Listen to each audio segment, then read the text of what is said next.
I guess this comes back to having that relationship with our intrinsic self. And if we don't have that relationship, we're disconnected from the transcendent aspect of ourselves. So it's the timeless aspect, that we are actually eternal. We existed before this form and we will exist after this form. So when we're afraid of losing a loved one, it's because actually we've lost that connection of relating from the eternal self.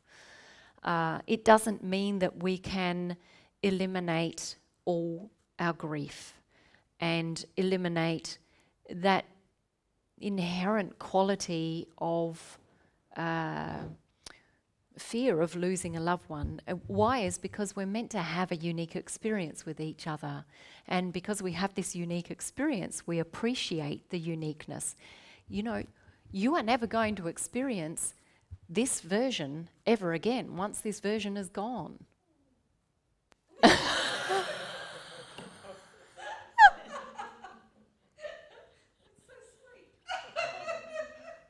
Well, it's true.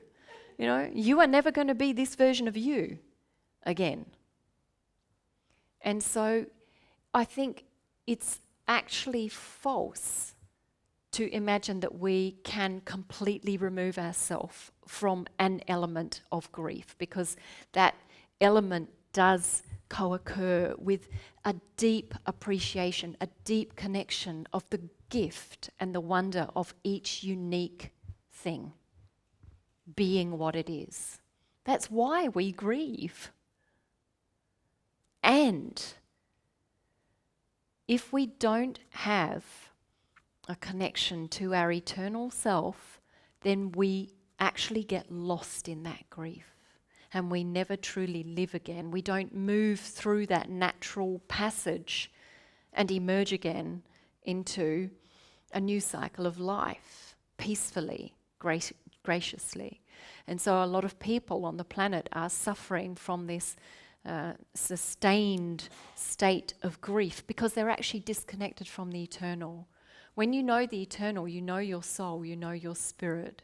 You know that you continue on beyond this body, that we will meet again and again and again. And what fun that will be, because we'll look different. We get to appreciate a different version over and over and over. And so that does appease an element of that fear. When we have that connection, we know that it's inevitable. This is all impermanent. This unique experience is going to pass. No one of us is immune to that.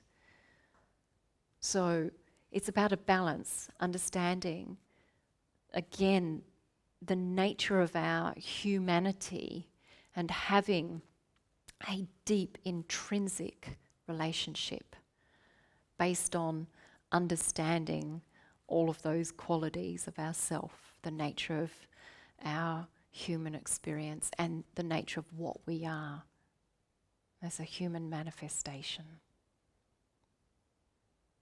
Thank you.